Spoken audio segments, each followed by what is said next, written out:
Pasangan bakal calon gubernur dan wakil gubernur Sumatera Selatan Mawardi Yahya Harnojoyo mendatangi rutan Pak Jo guna bersilaturahmi dengan mantan gubernur Sumsel 2 periode Alex Nurdin.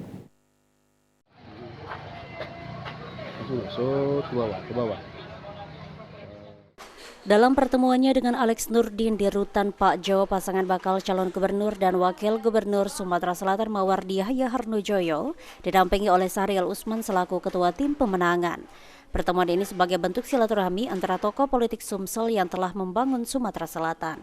Menyikapi pertemuannya dilakukan, pihak rutan Pak Jo melalui Kepala Rutan David Rosehan mengungkapkan jika pertemuan antara Mawardi Yahya Harnojoyo dan Alex Nurdin dilakukan di ruang aula rutan Pak Jo.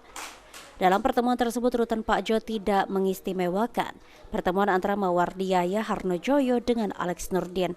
Terkait dengan adanya foto pertemuan yang beredar luas, David mengungkapkan kecolongan.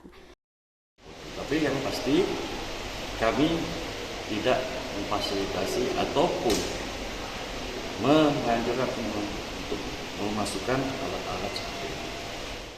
David Rosehan memastikan jika pihaknya netral tidak memihak kepada pasangan calon manapun di pilkada mendatang. Firman Hidayat, Mulyadi, PAL TV.